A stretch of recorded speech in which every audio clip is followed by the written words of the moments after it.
welcome back dear students of class 9th. Hope you are enjoying your online classes. Last time in our live classes we had discussed about bytecode. So bytecode, when Java source code is being compiled, so bytecode is being generated. Okay, dot class file. Bytecode is also known as dot class file.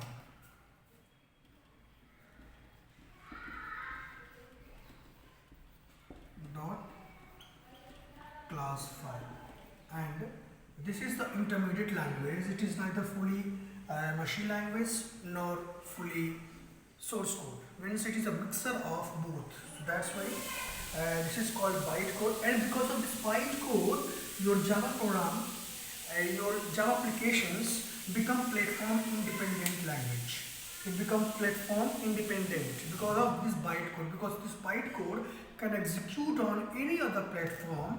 What do we need is only a JVM for that particular machine, Java virtual machine.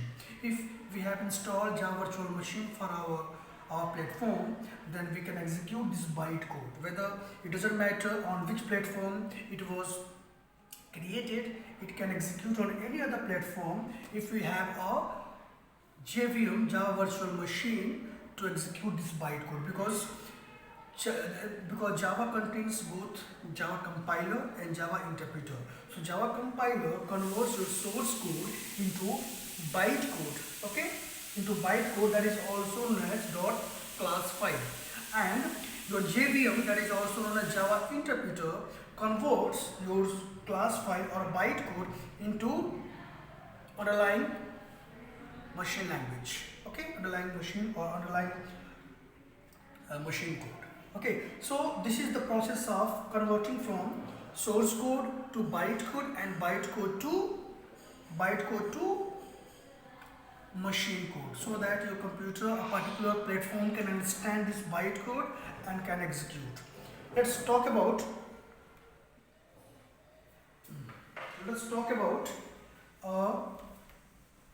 compilation process, how it compiles.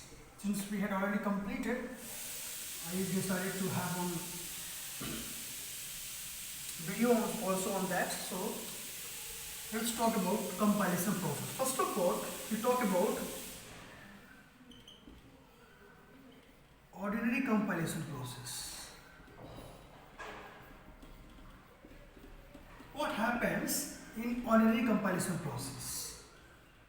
Means generally when we execute any source code into machine code, apart from Java, then what happens? See, your source code, so you already know what is compilation. A process of converting a source code into machine code is called compilation. So when we compile or execute an ordinary compilation process or ordinary applications, instead of using Java, then how it executes? See, since this ordinary source codes or ordinary compilation process, your source code is fully dependent on a machine, because when the source code is being converted for the different operating systems, each and every systems will have their own compiler. Like suppose we have Mac, so one compiler for Mac, then it will convert into machine code. Then if you have Windows, then Windows will have compiler that will convert into, and then if you have DOS operating system or Linux, then again it will have.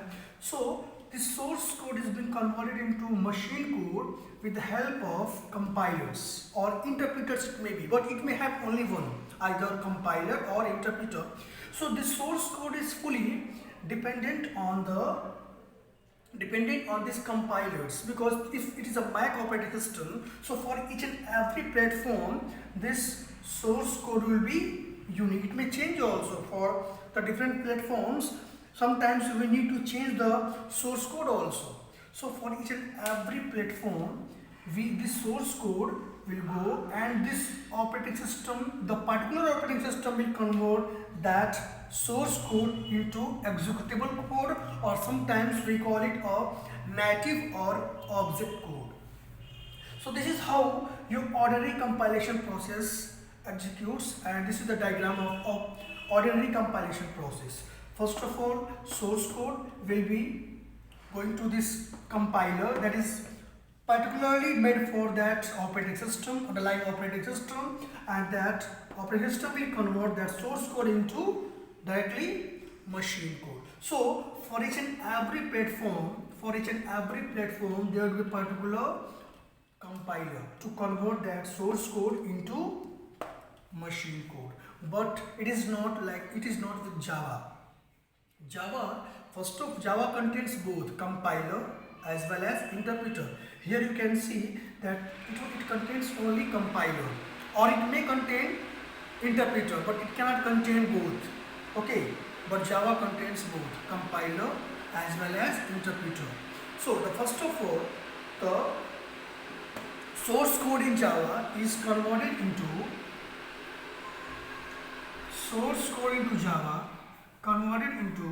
bytecode, and again the JVM or Java interp converts bytecode into machine code. You see here the diagram. Source code, then it is Java compilation process. Source code with the help of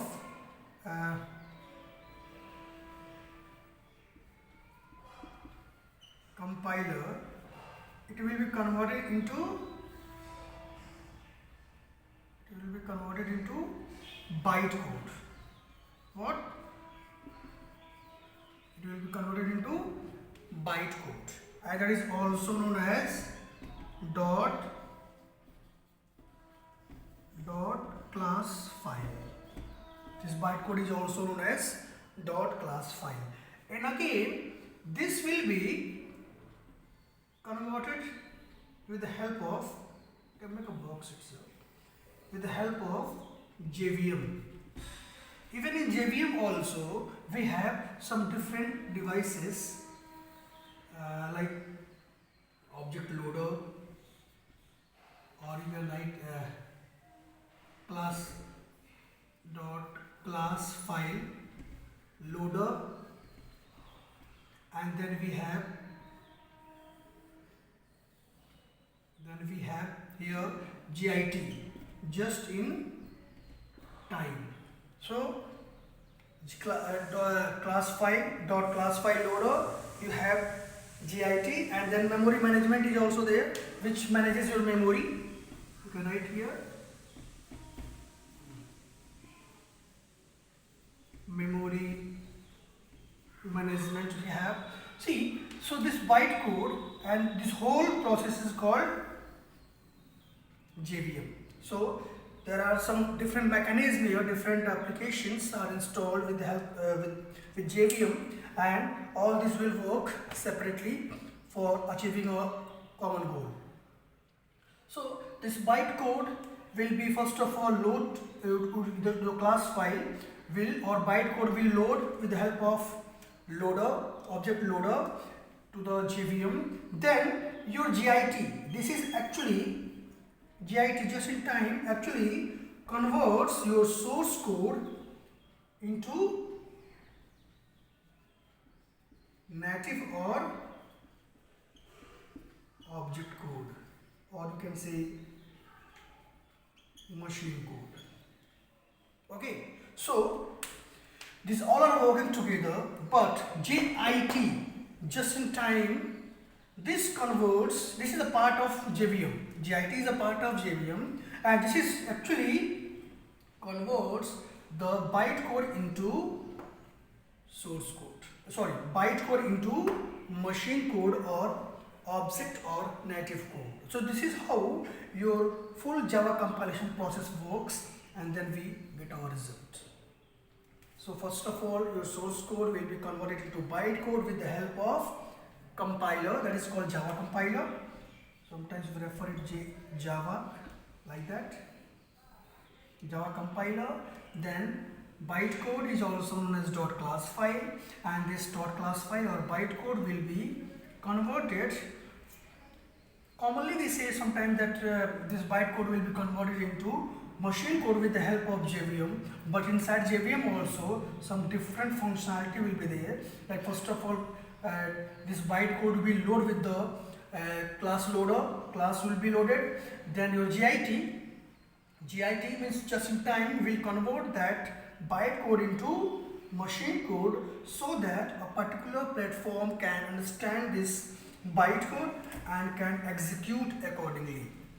So this is the process of Java compilation, and this is how your whole source code is being converted into machine code, and how this bytecode became a platform independent. Because see, this is only makes your Java programs platform independent, because this is neither fully machine language nor fully human understandable language. It is a mixer. If you see, when you will create a new project in BlueJ, you can find out that as soon as we compile our programs, one more file will be created. That is called, suppose your class name is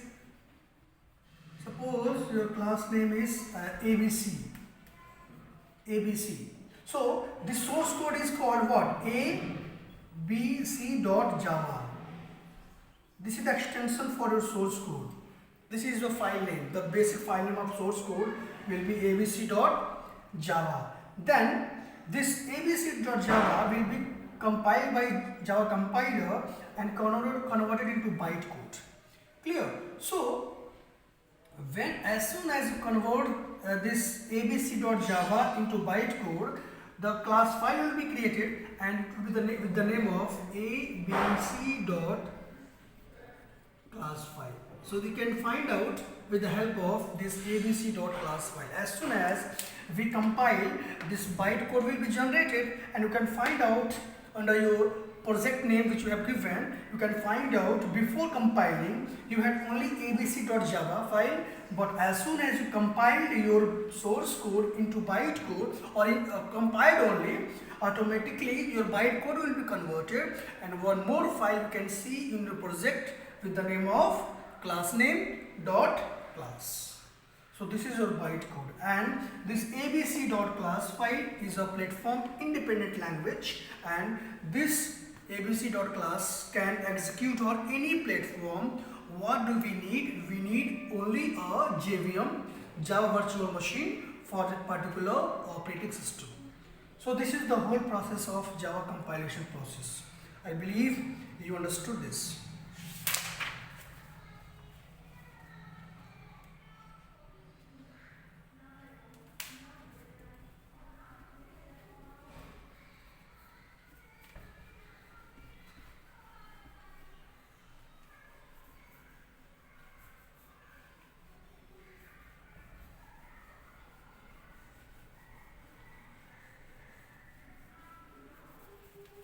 So there is some homework for you. You write a short note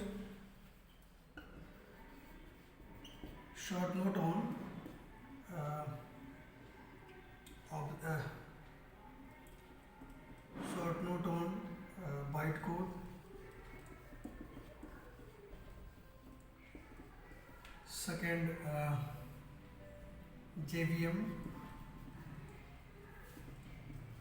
Third, GIT. These three. So this is your homework for writing. In next video, we'll have some simple Java programs. I will try to understand that how we can write our class methods and how we can execute our programs. Thank you very much for watching this video.